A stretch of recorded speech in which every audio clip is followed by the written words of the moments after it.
Salut à tous et à toutes, j'espère que vous allez bien. Avant de commencer, n'oubliez pas de me suivre sur mes réseaux sociaux Indiana Chile.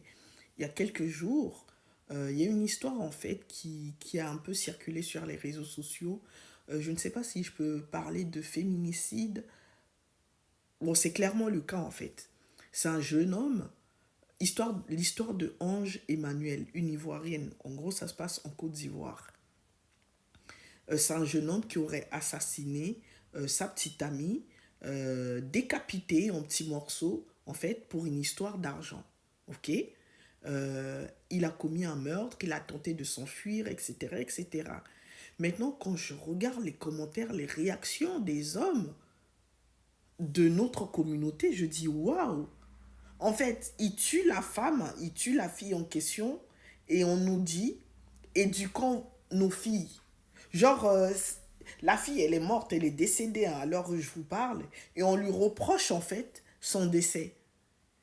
Au lieu d'éduquer vos fils, de leur donner les valeurs de l'être humain, les valeurs de la femme, peu importe les raisons, peu importe les circonstances, cela ne te donne pas le droit de tuer ou d'ôter la vie à une femme. Parce que tu lui as dit, je vais te donner 100 000 et à la fin tu lui donnes 50 000, elle n'est pas contente, cela te donne le droit de le tuer. Genre, vous cautionnez ce genre d'acte, mais ça fait peur. C'est en fait, c'est comme si on est dans un hôpital psychiatrique à ciel ouvert, en fait. C'est juste incroyable. Apprenons, en fait, c'est là, j'ai envie de dire, éduquons nos fils, parce que si c'est pour avoir ce genre de propos, c'est incroyable. C'est comme si vous tolérez l'acte de ce monsieur. Peu importe, une question de respect, tu décides de tuer quelqu'un, vous êtes là en train de culpabiliser une victime, une personne morte, de un, et vous vous en foutez, vous ne vous demandez même pas si sa famille est en train de lire ou pas ce que vous êtes en train d'écrire. En fait, cela peut arriver à tout le monde. Les raisons de ce meurtre, en vrai, on ne connaît pas. Ça, c'est les on-dit des médias sur les réseaux sociaux, mais en vrai, on ne connaît pas les raisons. Et peu importe, cela ne te donne pas le droit d'ôter la vie à une personne. Qu'elle soit matérialiste, qu'elle ne le soit pas, qu'elle t'a manqué du respect ou pas, cela ne te donne pas le droit. Vous n'êtes pas parfait. Parce qu'une personne bien éduquée ne peut pas tenir ce genre de propos envers une victime, envers une personne morte.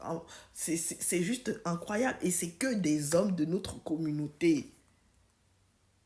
Et peu importe, cela ne lui donne pas le droit d'ôter la vie à cette jeune fille. Vraiment que justice soit faite. C'est juste incroyable. Parfois, là, avant d'écrire, de commenter, prenez le temps de réfléchir. Et si cela arrive à un membre de ma famille, à ma soeur ou autre, est-ce que je peux me permettre de tenir ce genre de propos? De dire oui, elle le mérite parce qu'elle est matérialiste, elle a les gros yeux, voilà là où ça vous mène, nanani nana. Elle a les gros yeux. Bon, tu sais, si tu vois que c'est pas ton gabarit, faut pas t'aventurer dans ça. Tu as vu qu'elle est matérialiste, tu vas dedans. Et puis maintenant, elle te demande quelque chose qui te dépasse, toi tu lui ôtes la vie. Non, c'est pas comme ça la vie. C'est vraiment pas comme ça la vie. Faut éduquer vos fils, c'est maintenant. Faut les éduquer. Faut leur apprendre à ne pas tenir ce genre de propos. Quand tu vois que la femme, la jeune fille n'est pas faite pour toi, laisse et avance. C'est incroyable. Bref, affaire à suivre de très près. Moi, c'est Indiana Chile. N'oubliez pas de me suivre sur mes réseaux sociaux. Je vous dis à très bientôt. Restez connectés.